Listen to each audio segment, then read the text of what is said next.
not very much.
Can't hear Brett.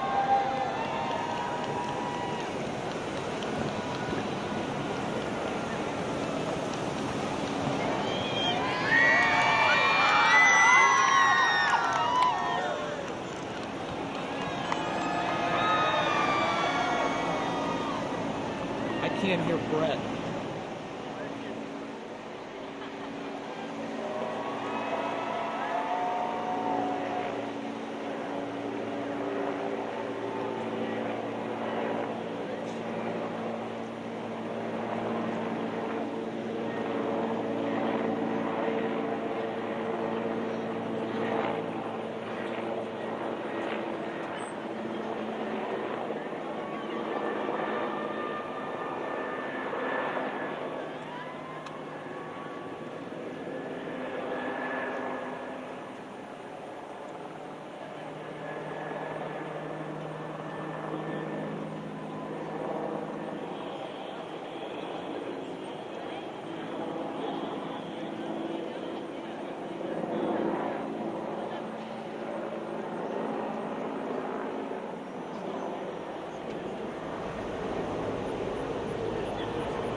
Never been. which is on time. I'm always on time.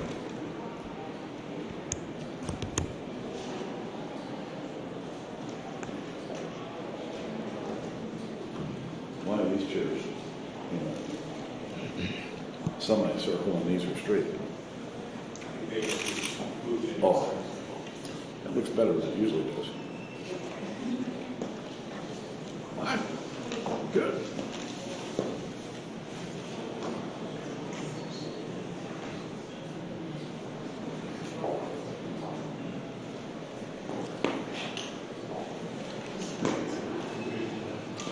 What do you got there, Caleb? Your device? Contraptions. All your contraptions? Yes, ma'am. You don't want to miss a thing.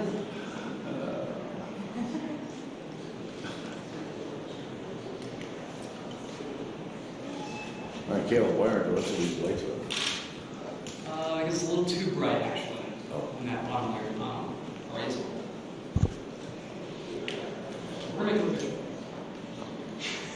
I have no doubts. I have no doubts.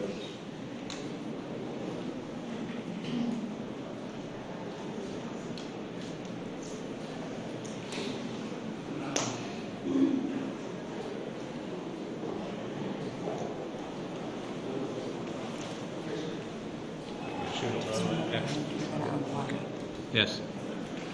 Yes, Ken. Well, while we're standing there doing nothing, that framed painting over there is what Brumidi submitted to the architect of the Capitol when he was trying to become the painter, the official painter for the house. And so he submitted this sample, and that sample is what got him hired.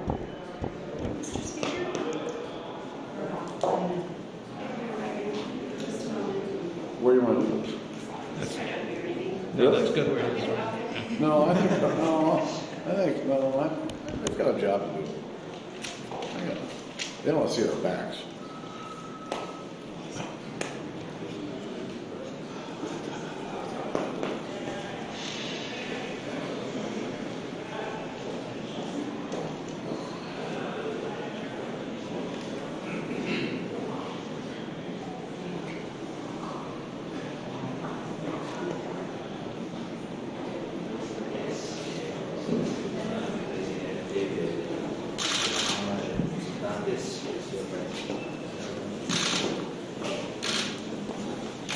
Your Holiness, welcome. Really glad that you're here.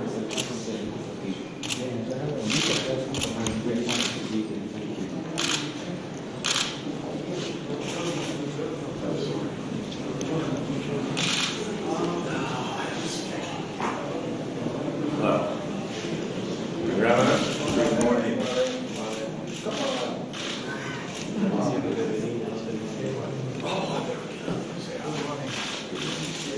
Thank you for being here. All right.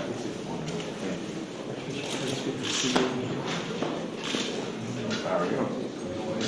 How are you? Good morning. Good morning. Good morning. Good morning.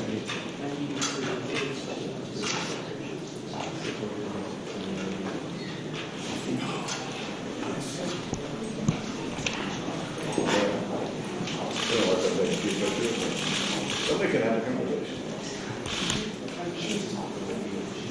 Thanks so much for the invitation. I appreciate it. His Holiness willingness to come and accept our invitation.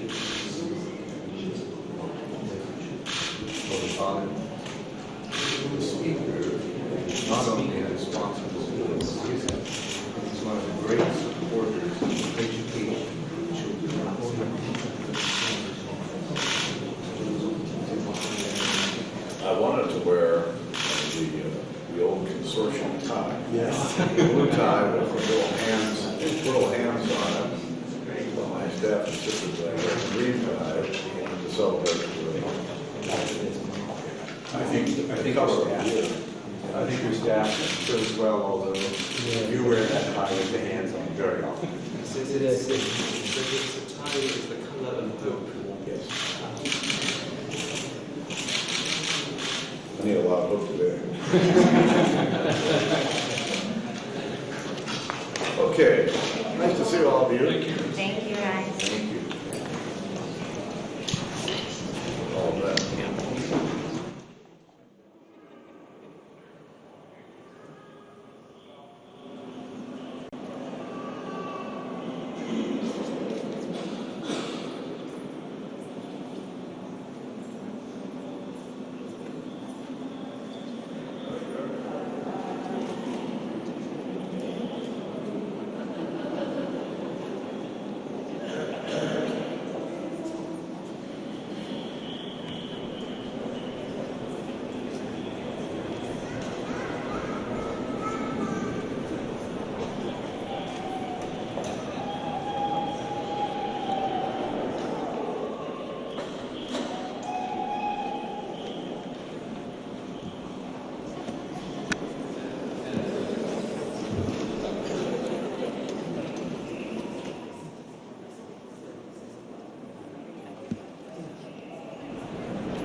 Thanks. Appreciate your help, Jeffrey.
So they say what members are going to be over here?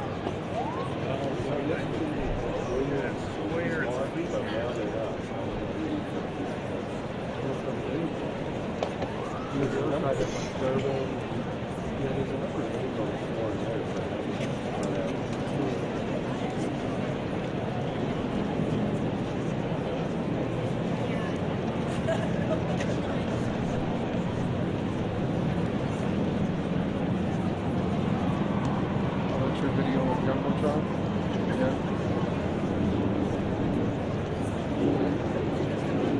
I'll tell him.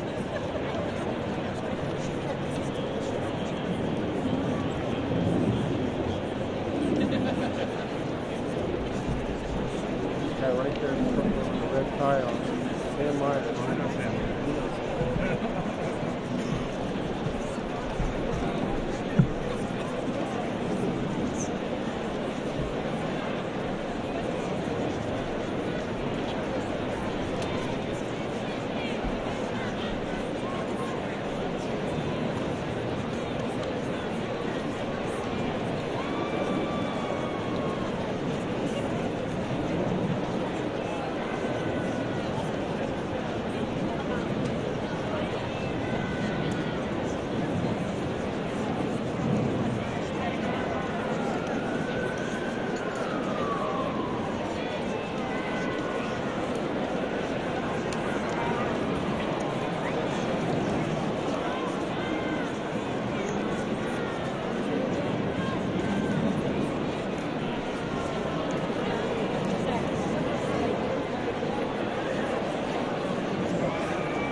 someone, yeah, that's right. You're not going to.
The joint meeting will come to order.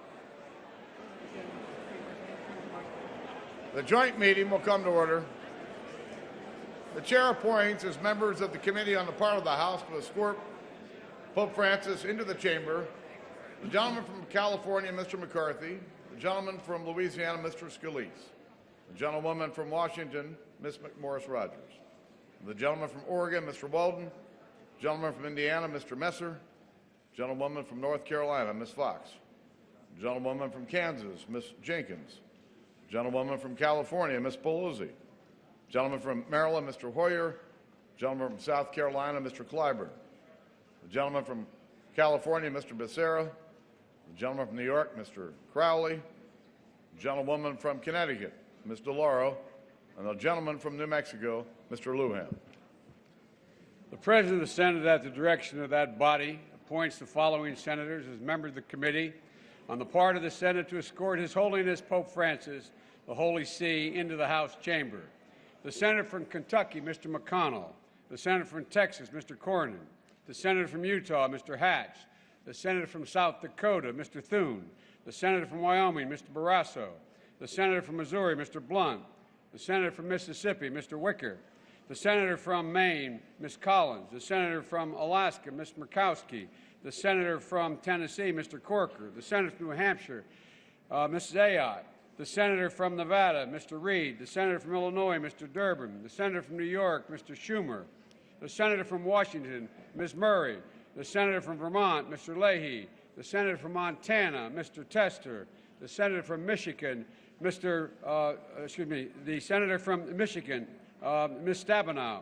The Senator from Minnesota, Ms. Klobuchar. The Senator from Maryland, Mr. Cardin. The Senator from New Jersey, Mr. Menendez. And the Senator from Maryland, Ms. Mikulski.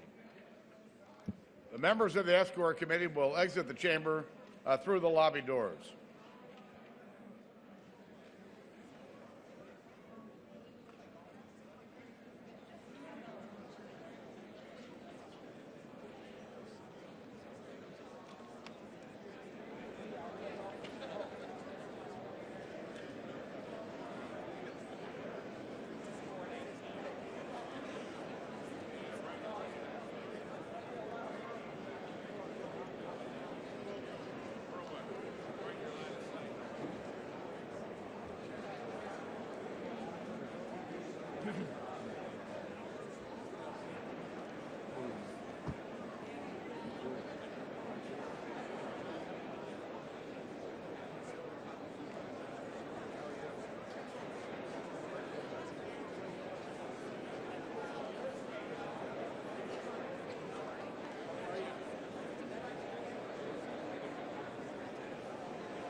the Diplomatic Corps.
Sure.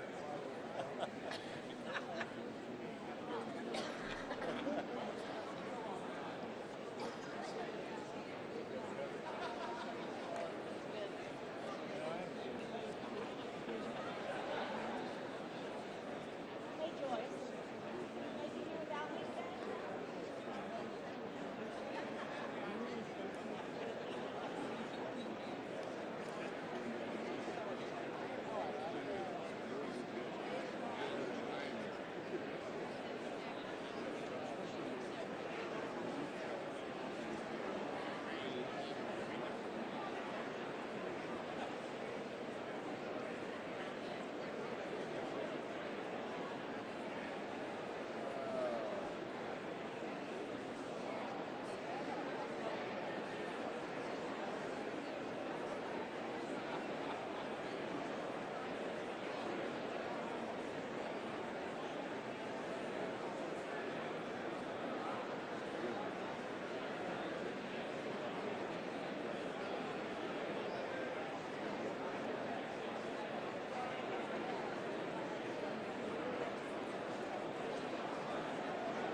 Mr. Speaker, the Chief Justice and Associate Justices of the Supreme Court.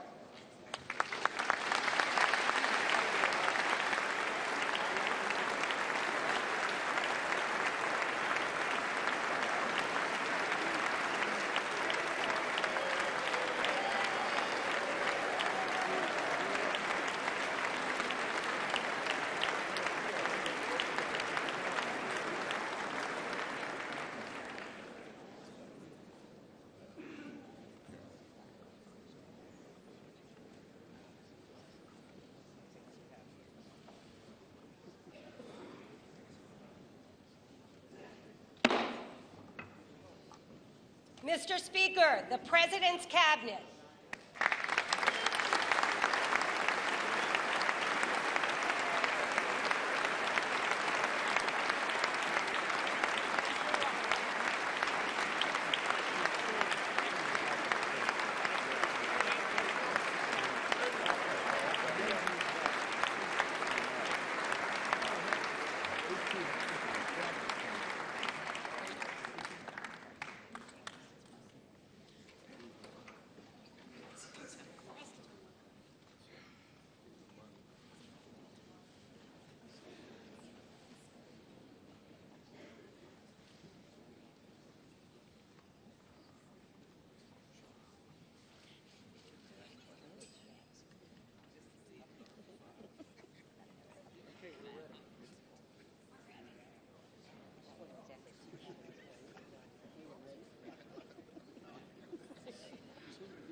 Mr. Speaker, the Pope of the Holy See.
Members of Congress, I have the high privilege and distinct honor of presenting to you Pope Francis of the Holy See.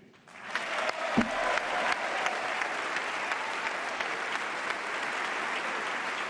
luck.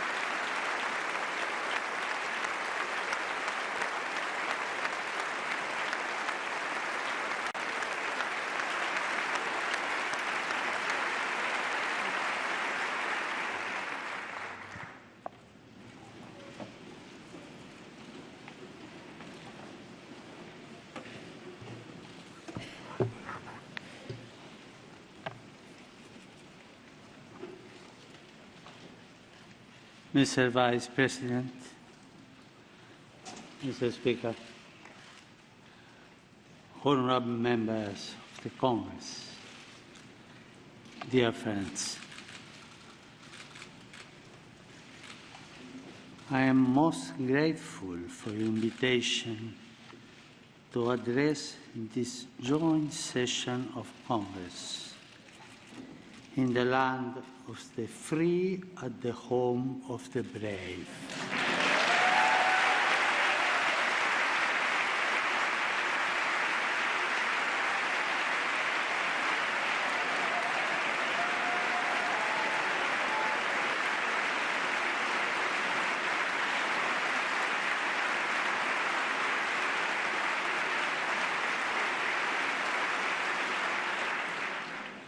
I would like to think that the reason for this is that I too am a son of this great continent from which we have all received so much and toward which we share a common responsibility. Each son or daughter of a given country has a mission, a personal and social responsibility. Your one responsibility as members of Congress is to enable this country by your legislative activity to grow as a nation. You are the face of its people. They are representatives. You are called to defend and preserve the dignity of your fellow citizens in the tireless and demanding pursuit of the common good. For this is the chief aim of all politics. A political society endures when it seeks as a vocation to satisfy common needs by stimulating the growth of all its members, especially those in situations of greater vulnerability or risk. Legislative activity is always based to take care for the people. To this, you have been invited, called, and convened by those who elect you. Yours is a walk which makes me reflect in two ways on the figure of Moses. On the one hand, the patriarch and lawgiver of the people of Israel symbolizes the need of people to keep alive their sense of unity by means of just legislation. On the other, the figure of Moses leads us directly to God and thus to the transcendent dignity of the human being.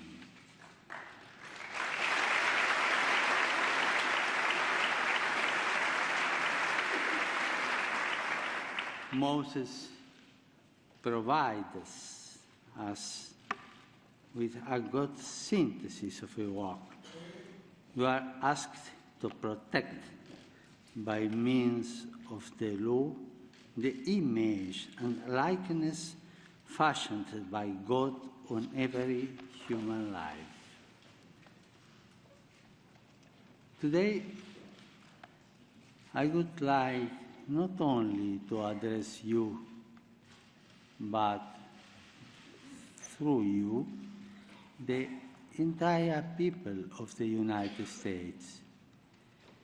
Here, together with the representatives, I would like to take this opportunity to dialogue with the many thousands of men and women who strive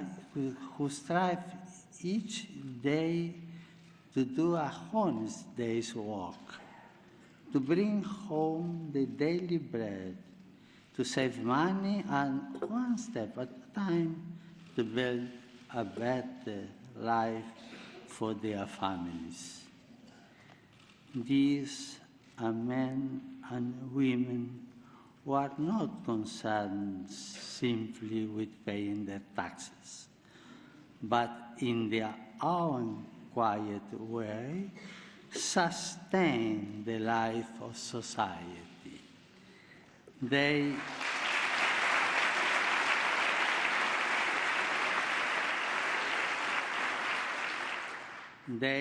generate solidarity by their actions, and they create organizations which offer a helping hand to those most in need. I would also like to enter into dialogue with the many elderly persons who are a storehouse of wisdom forged by experience and who seek in many ways, especially through voluntary work, to share their stories and their insights. I know that many of them are retired, but still active. They keep working to build up this land.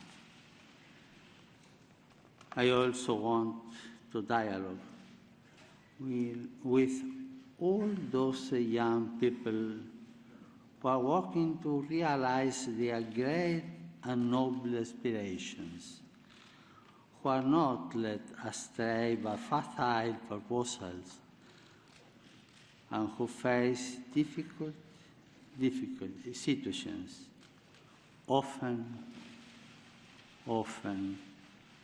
as a result of immaturity on the part of many adults. I wish to dialogue with all of you, and I would like to do so through the historical memory of your people. My visit takes place at a time when men and women of goodwill are marking the anniversaries of several great Americans. The complexities of history and the reality of human weakness notwithstanding, these men and women, for all their many differences and limitations, were able, by hard work and self-sacrifice, some at the cost of their lives, to build a better future. They shaped fundamental values which endure forever in the spirit of the American people. A people with this spirit can live through many crises, tensions, and conflicts, while always finding the resources to move forward and to do so with dignity. These men and women offer us a way of seeing and interpreting reality.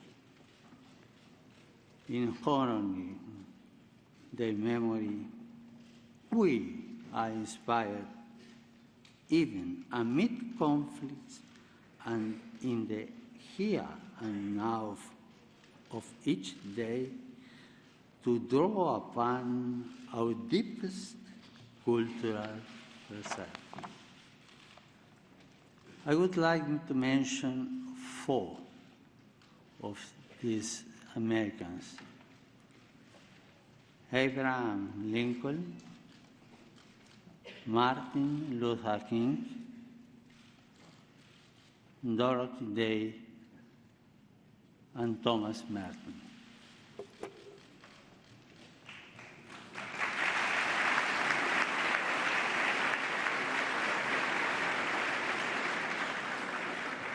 This year marks the 150th anniversary of the assassination of President Abraham Lincoln, the guardian of liberty, who labored tirelessly that this nation under God might have a new birth of freedom.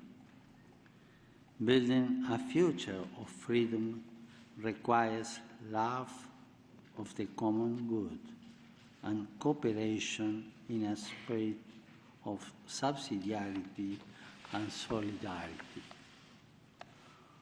All of us are quite aware of and deeply worried by the disturbing social and political situation of the world today.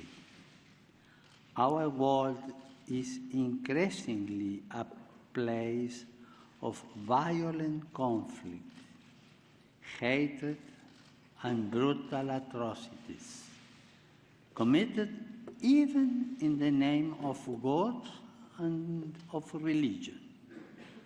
We know that no religion is immune from forms of individual delusion or ideological extremism. This means that we must be especially attentive to every type of fundamentalism, whether religious or of any other kind. A delicate balance is required to combat violence perpetrated in the name of a religion an ideology or an economic system, while also safeguarding religious freedom, intellectual freedom, and individual freedoms.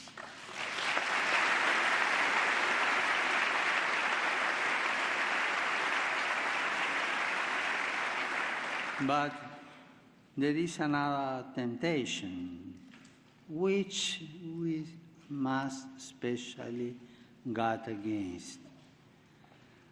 The simplistic reductionism which sees only good or evil, or, if you will, the righteous and sinners.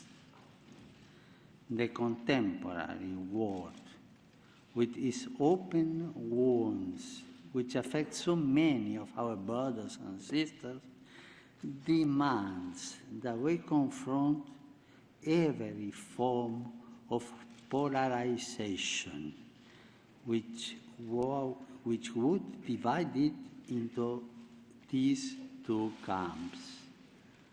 We know that in the attempt to be feed of enemy without, we can be tempted to feed the enemy within. To imitate the hatred and violence of tyrants and murderers is the best way to take their place. That is something which you, as people, reject.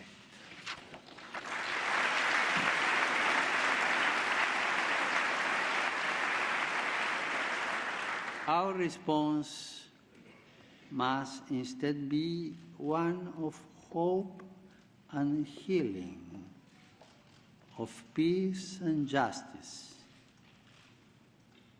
We are asked to summon the courage and the intelligence to resolve today's many geopolitical and economic crises. Even in the developed world, the effects of unjust structures and actions are all too apparent.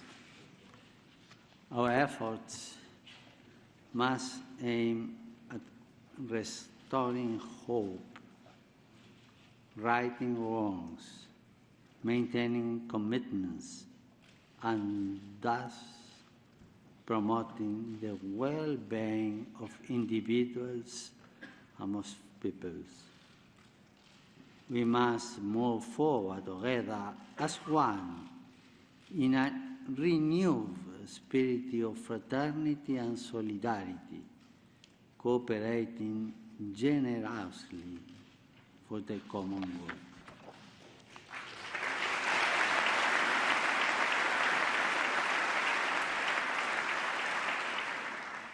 The challenges facing us today call for a renewal of that spirit of cooperation which has accomplished so much good throughout the history of the United States. The complexity, the gravity, and the urgency of these challenges demand that we pool our resources and talents and resolve to support one another with respect for our differences and our convictions of conscience.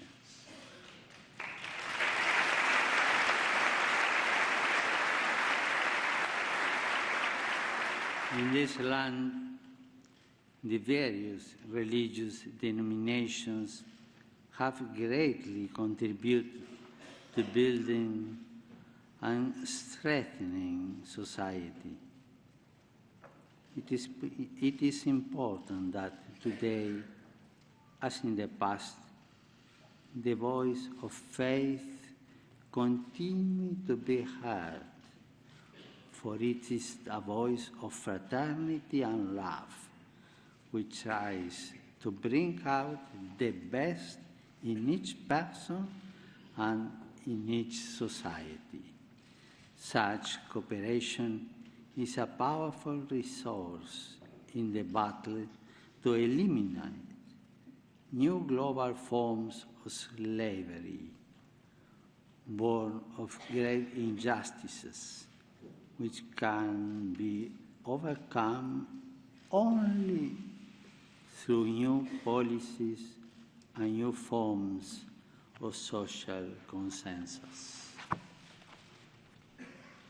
Politics is instead an expression of our compelling need to live as one in order to build as one the greatest common good, that of a community which sacrifices particular interests in order to share injustice and peace, its goods, its interests, its social life. I do not underestimate the difficulty that this involves, but I encourage you in this effort.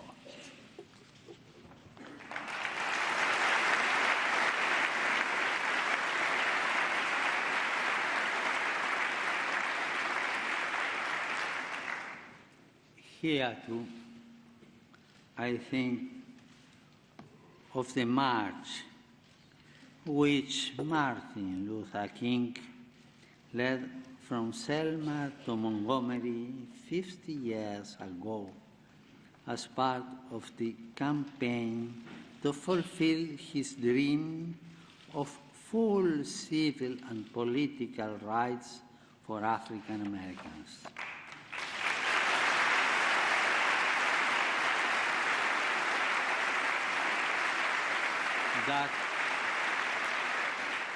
That dream continues to inspire us all, and I am happy that America continues to be, for many, a land of dreams.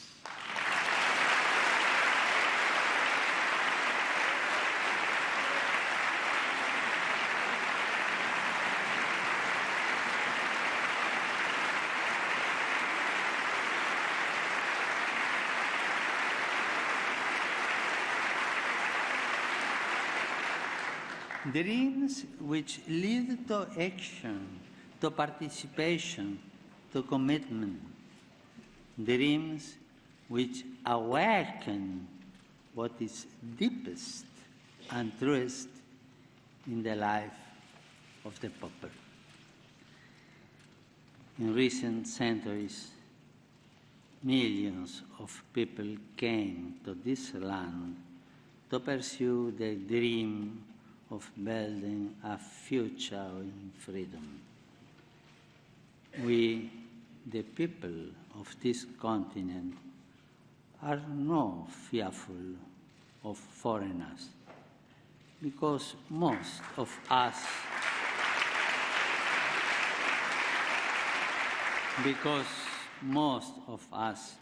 were once foreigners.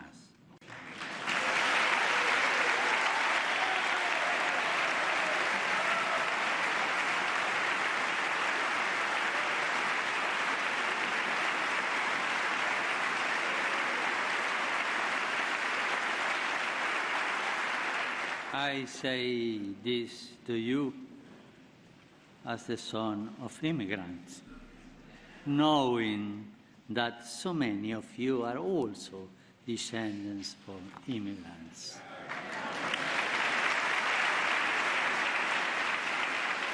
Tragically, the rights of those who were here long before us were not always respected. For those peoples and their nations, from the heart of American democracy, I wish to reaffirm my highest esteem and appreciation. Those first contacts were often turbulent and violent, but we know that it's very difficult to judge the past by the criteria of the present.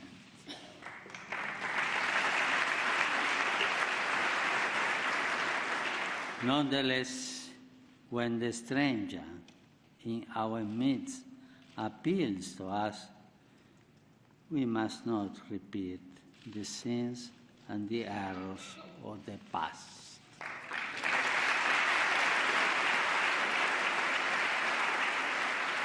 We must resolve now to live as nobly and as justly as possible, as we educate new generations not to turn their back on our neighbors and everything around us.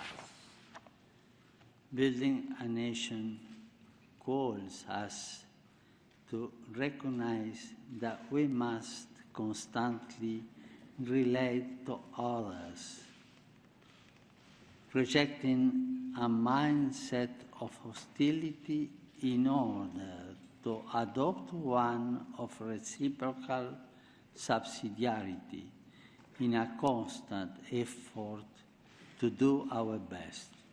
I'm confident that we can do this. Our world is facing a refugee crisis of a magnitude known since the Second World War.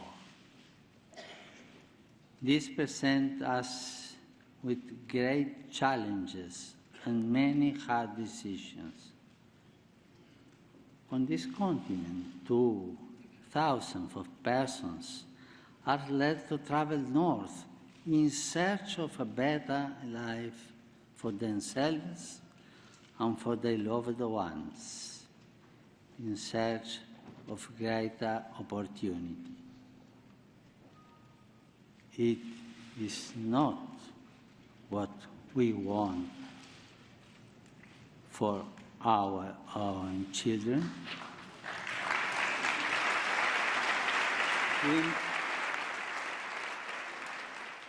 We must not be taken aback by the numbers, but rather view them as persons, seeing their faces and listening to their stories, trying to respond as best we can to their situation, to respond in a way which is always human, just, and fraternal.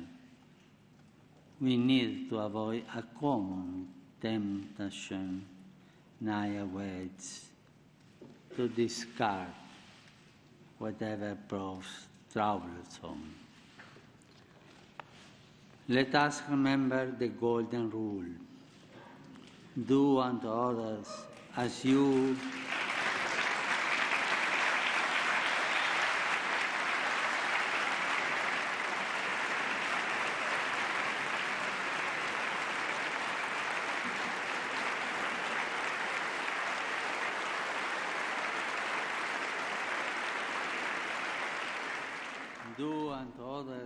as you will have them do unto you.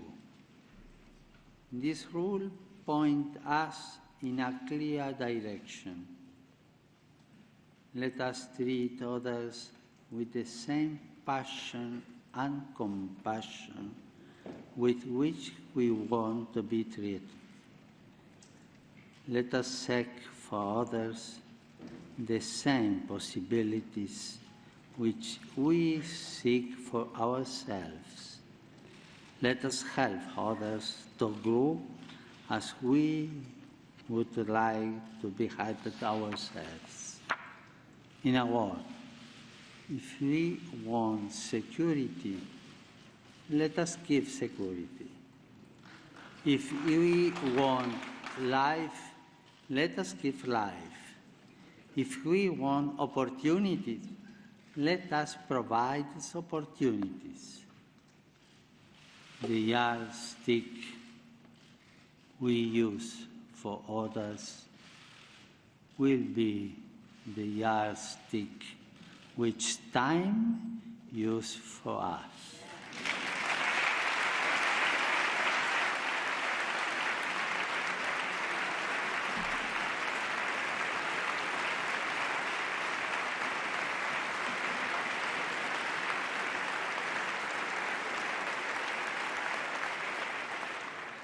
The Golden Rule also reminds us of our responsibility to protect and defend human life at every stage of its development.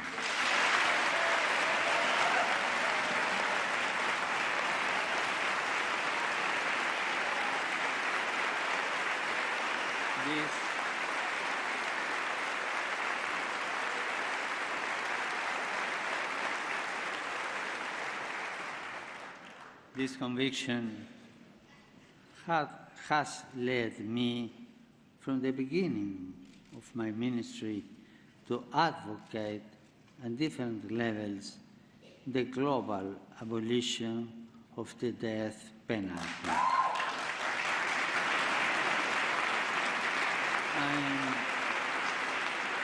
I am convinced that this way is the best, since every life is sacred. Every human person is endowed with unalienable dignity, and society can only benefit from the rehabilitation of those convicted of crimes. Recently, my brother bishops here in the United States renewed their call for the abolition of the death penalty. Not only do I support them, but I also offer encouragement to all those who are convinced that a just and necessary punishment must never exclude the dimension of hope and the goal of rehabilitation.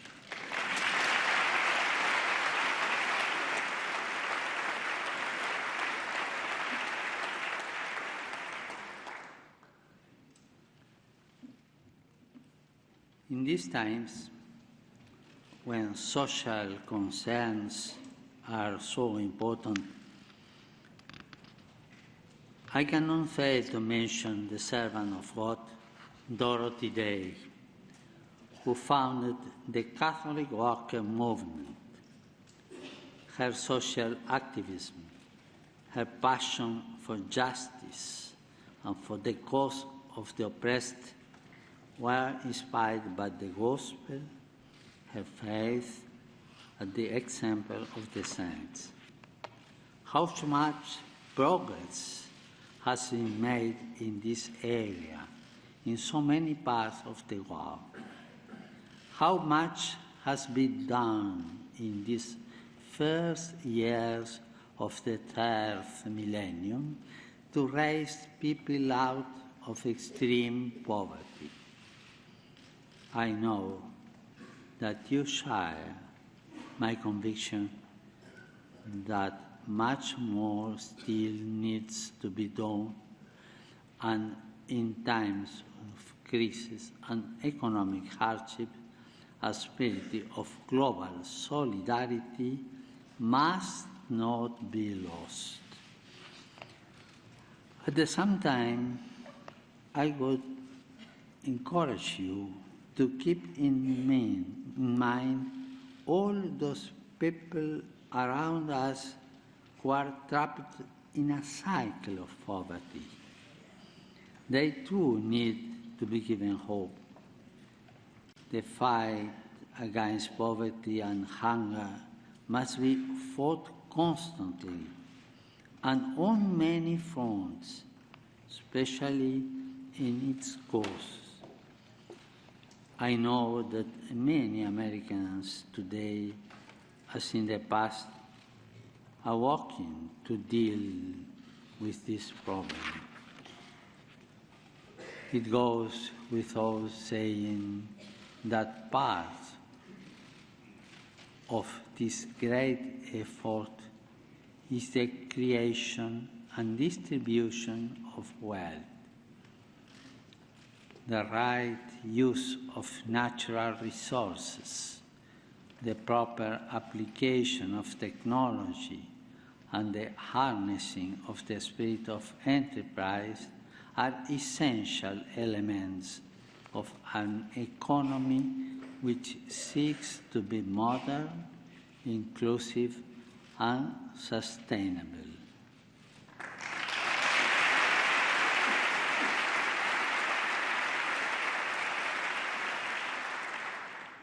Business is a noble vocation directed to producing wealth and improving the world.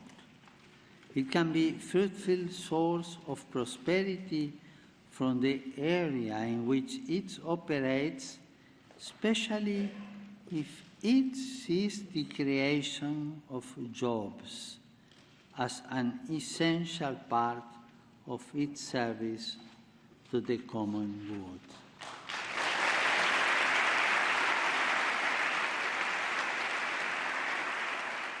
This common good also includes the earth, a central theme of the encyclical, which I recently wrote in order to enter into the dialogue with all people about our common home.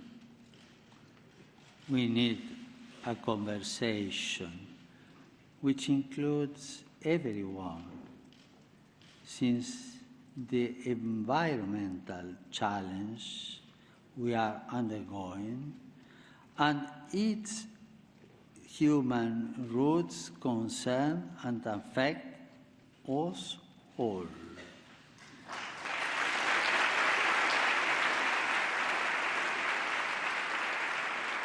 In Laudato Si, I call for a courageous and responsible effort to redirect our steps and to avert the most serious effects of the environmental deterioration caused by human activity. I'm convinced that we can make a difference. I'm sure. And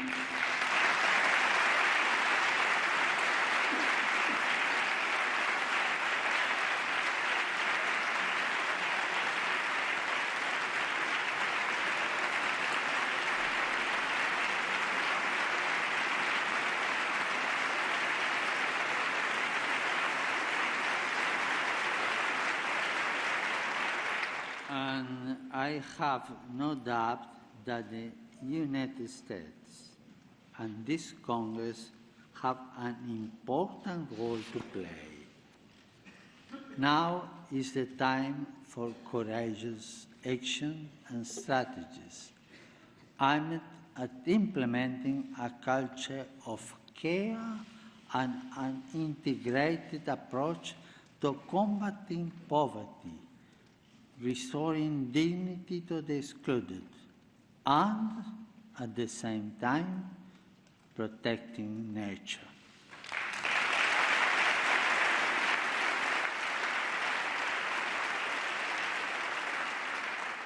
We have the freedom needed to limit and direct technology, to devise intelligent ways of developing and limiting our power, and to put technology at the service of another type of progress, one which is here, more human, more social, more integral.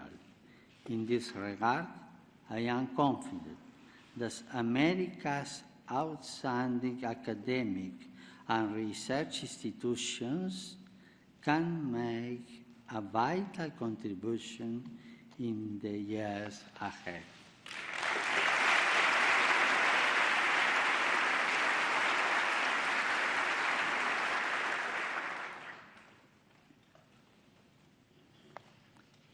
A century ago, at the beginning of the Great War, which Pope Benedict XV termed a pointless slaughter, another notable American was born, the Cistercian monk Thomas Merton.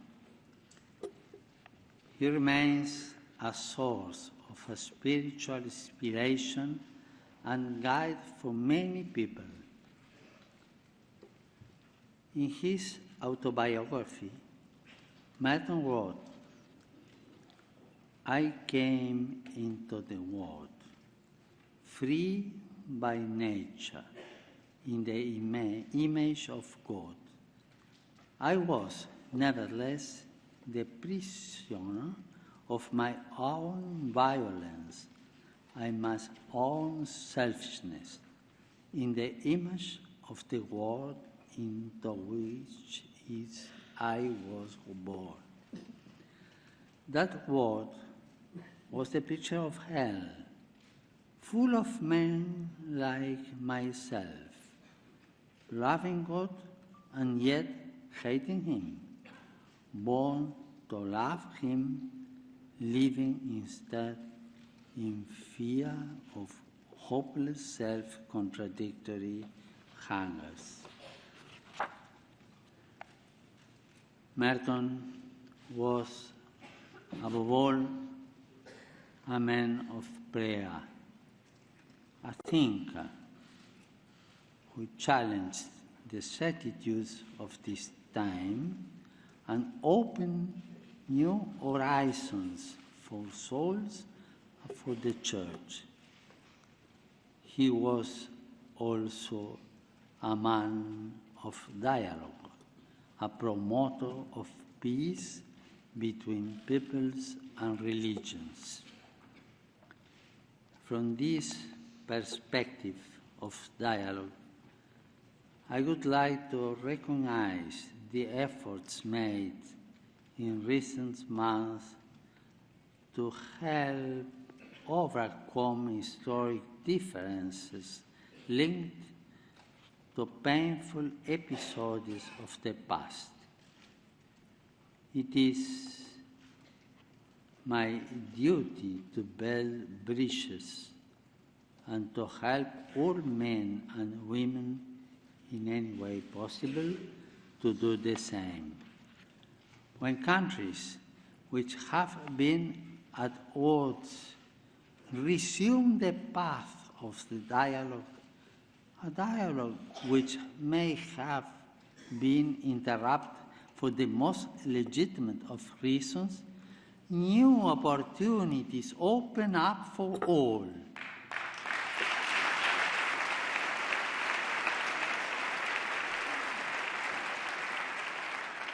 This that required and requires courage and daring, which is not the same as irresponsibility. A good political leader is one who, with the interests of all in mind, seizes the moment in a spirit of openness and pragmatism. A good political leader always opts to initiate processes rather than possessing space.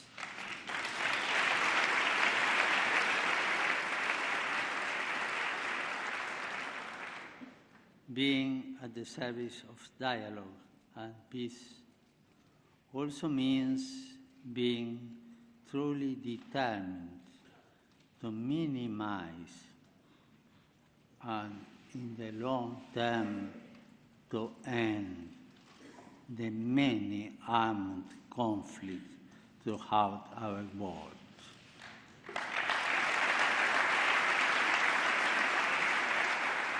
Here we have to ask ourselves, why are deadly weapons being sold to those who plan to inflict untold suffering on individuals and society? Sadly, the answer, as we all know, is simply for money. Money that is drenched in blood, often innocent blood. In the face of the shameful and culpable silence, it is our duty to confront the problem and to stop the arms stride.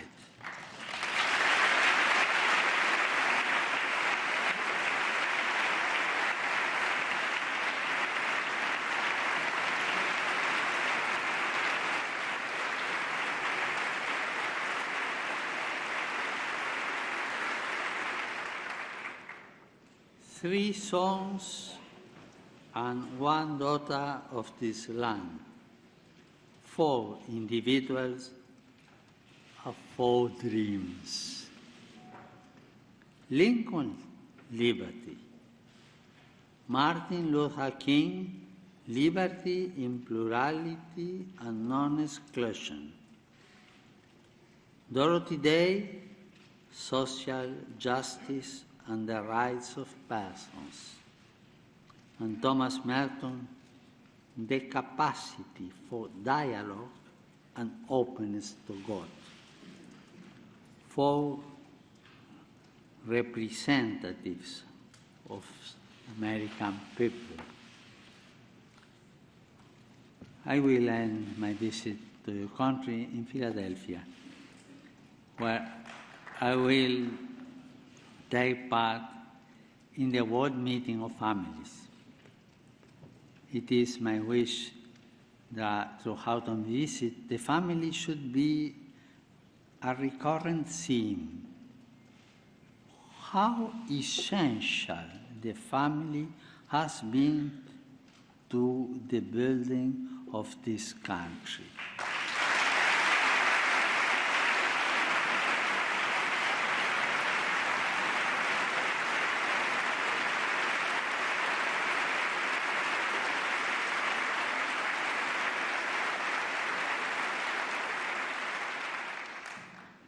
And how worthy it remains for our support and encouragement.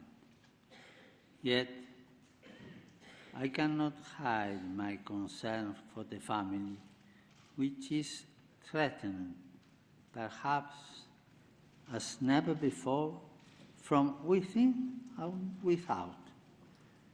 Fundamental relations are being called into question, as is the very basis of marriage and the family. I can only reiterate the importance and, above all, the richness and the beauty of family life.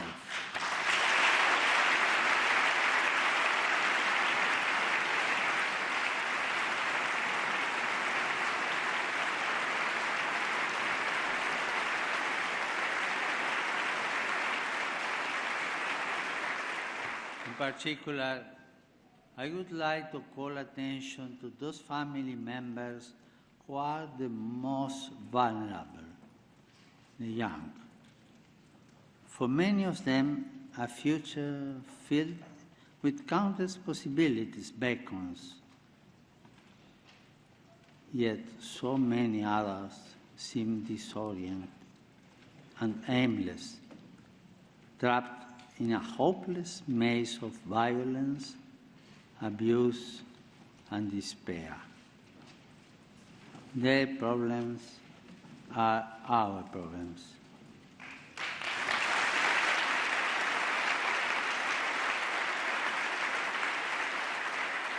We cannot avoid them.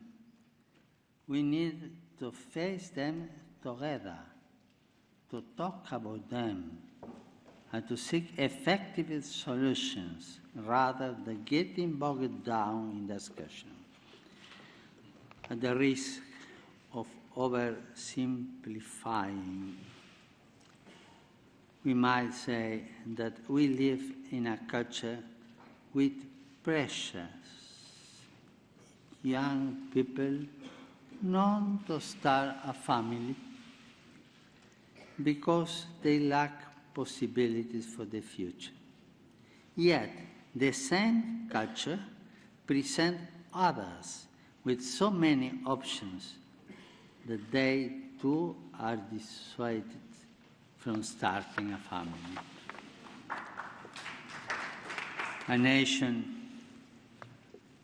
can be considered great when it defends liberty, as Lincoln did, when it fosters a culture which enables people to dream of full rights for all brothers and sisters, as Martin Luther King sought to do, when it strives for justice and the cause of the oppressed, as Dorothy Day did by her tireless work, the fruit of a faith which becomes dialogue and sows peace in the contemplative style of Thomas Merton.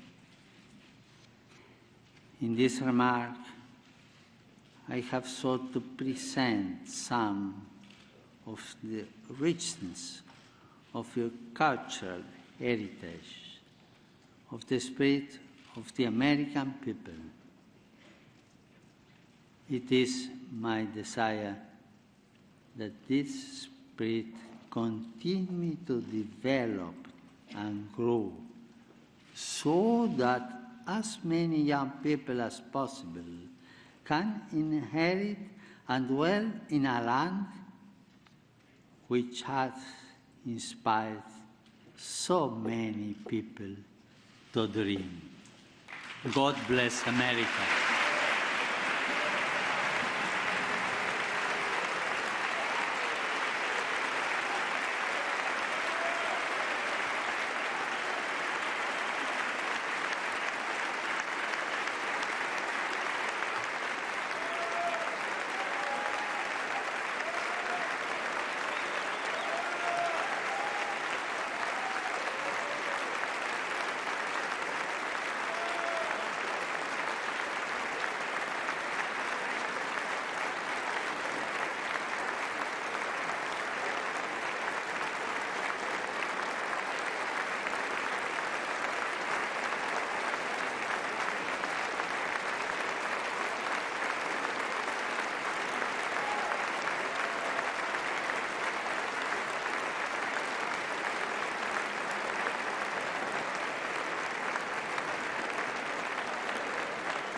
The purpose of the joint meeting having been completed, the chair declares the joint meeting of the two houses now dissolved.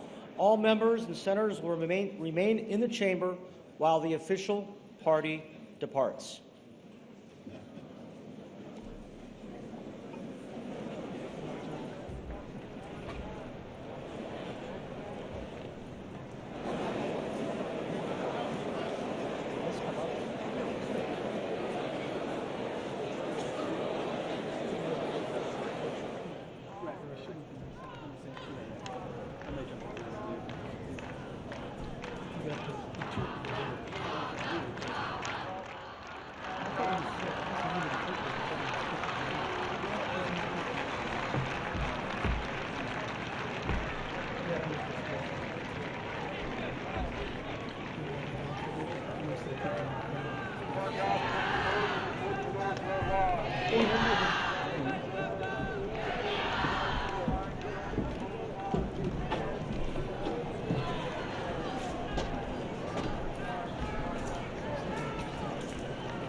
wife.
that? Man, it's really messing up in here. Whatever you need to do, bro.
There's enough minutes right there.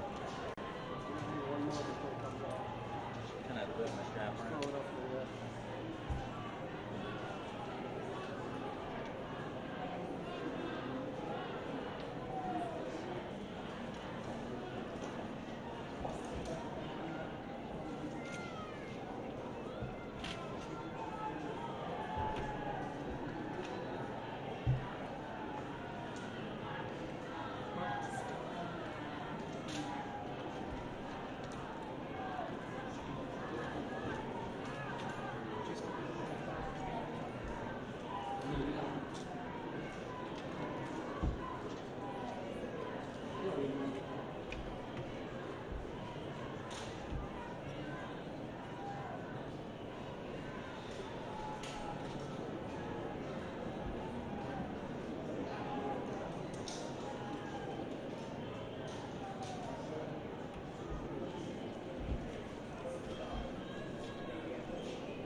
They're gonna go nuts when they see steady. Yeah. Steady is huge.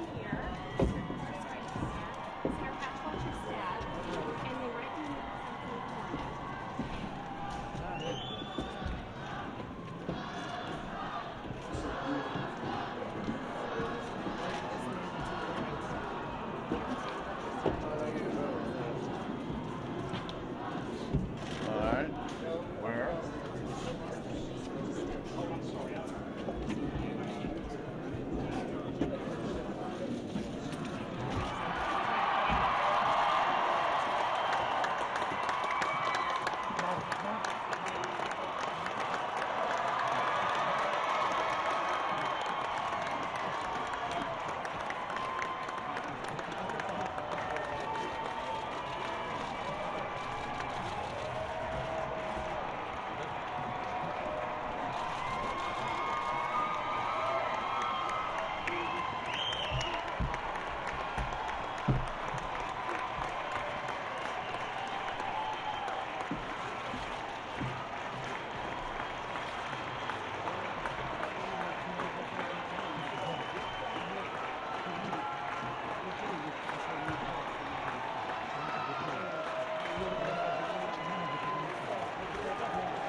días a todos.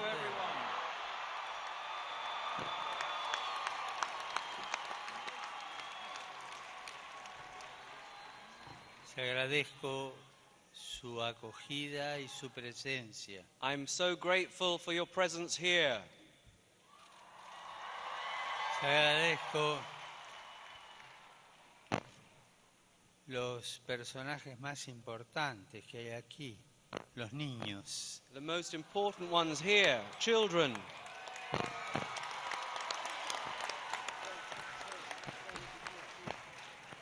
Quiero pedirle a Dios que los bendiga. I will ask God to bless them.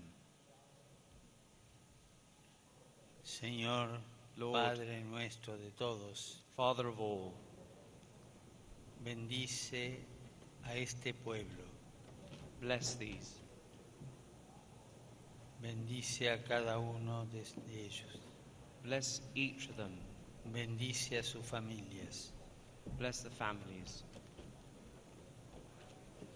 Dales lo que más necesitan. Bless them all. Y les pido, por favor, a ustedes, And I ask you all, please, que recen por mí. to pray for me. Y si entre ustedes hay algunos que no creen And if there are among you any who do not believe o no pueden rezar, or cannot pray, les pido por favor I ask you, please, que me deseen cosas buenas. to send good wishes my way.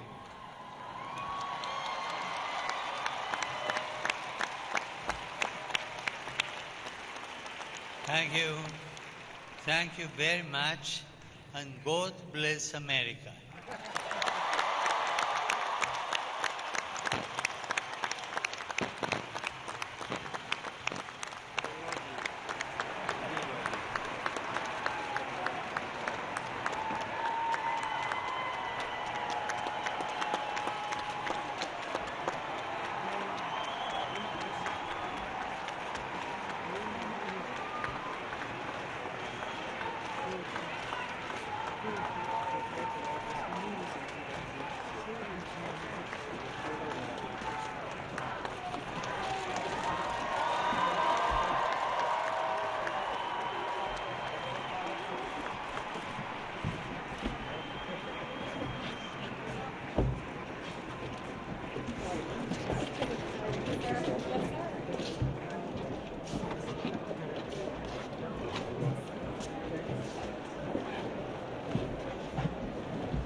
Okay.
hook it up.